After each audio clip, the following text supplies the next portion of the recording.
We've heard the story several times, and somehow I think the picture that the gospel presents to us this morning can kind of, well, it loses its jarring effect.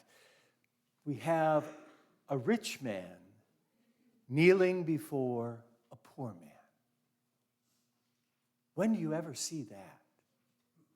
You know, the reality is that we tend, when someone is rich, to defer to them. Somehow they expect that we should somehow give them special deference because of their wealth, as if that somehow entitles them to something more.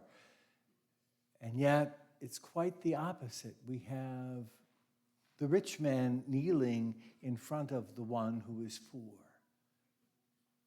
That in and of itself is amazing, but you know, it also is an amazing story. You know, the second reading from the letter to the Hebrews, the author talks about the fact that the Word of God is a two-edged sword, that it penetrates, that it separates body and spirit, that it separates bone and marrow. You know, it makes us uncomfortable. And certainly, today's gospel makes me uncomfortable.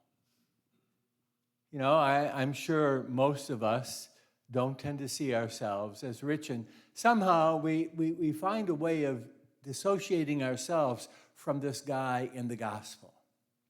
You know, well, I'm not rich, I'm not like him. Or that somehow we make him look, well, we think, you know, he's probably greedy and selfish. I'm not like that. And yet, you know, the truth is that he's not very different from you and I. And if you and I really look, you and I are wealthier than he was. You know, we have so much more than that guy who was considered rich in his own time. You know? And, you know, we may not consider ourselves rich, but, you know, I have a whole lot more than a lot of people in this world. That the poor of this world have far less than even the poor in this country. You know, the reality is that I've got a lot. I think we all have a lot. Doesn't it make you uncomfortable to hear this story? I hope it does. It certainly makes me uncomfortable, because then I look and say, well, how well am I doing what the Lord asks of me? You know, the reality is that this guy was not greedy or selfish. He was a good guy. He really was. I mean, he kept the commandments. He never hurt anyone. But that wasn't the problem. He didn't necessarily help anyone. He didn't do any harm to anyone. He didn't kill or steal or defraud or lie about them. You know, he was good to his parents. He was good to his family, but did he help those beyond those limits? Did he make the world better in any way? Did he use the blessings that were his to bless the lives of others? Or did he just keep them for himself? You know, that makes me a little uncomfortable. The guy was good and decent. But Jesus is saying that that's not good enough, my sisters and brothers. That being good and decent people is just not good enough. You know, you and I gather here to celebrate his self-giving love. That we know that the end of the journey of Jesus will lead in his death. That he will give himself completely for us and to us. That the last ounce of his very life will be drained from him, not just in dying, but in a horrible kind of death. And he's willing to do that out of love for us. And we celebrate in that Eucharist. He tells us, do this in memory of me. And we tend to think that it's about a religious ceremony, but it's about something more than that.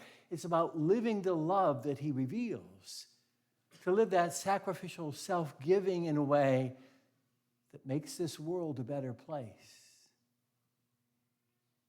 No, the reality is that the gospel today is exactly what the letter to the Hebrews is speaking about. It really cuts to the quick, or at least it should. You know, the question is how much have our lives made the lives of others better? How have we touched the world around us in a way that lifts it up and somehow elevates people? It doesn't have to be just giving stuff. It can be giving of ourselves, of our time, our talents, our abilities, to share with others, to make their life better in simple ways or in grand ways. You know, this beginning of this month, we celebrated the Feast of St. Teresa, who taught a way of loving in little ways to make the world better. It doesn't have to be grand and glorious. It doesn't have to be everything. In fact, whenever I read this gospel, I'm always reminded of a friend of mine, Barbara McNichols, who used to be a pastoral minister in the Flint area, and maybe some of you know her. But she said, you know, if that rich guy had been a woman, it wouldn't have been a problem. She would know about layaway. That you don't have to do it all at once. That you do it a little at a time. And in the end, you discover that it makes a difference. But it's an important lesson for us. You know, being good and decent, that's not what Jesus calls us to. At his Last Supper, he gave us the only command that he ever gave, that we are to love as he has loved. And that goes far beyond being good and decent. Being good is not good enough. We can be better than that. And that's what the Lord calls us to once more.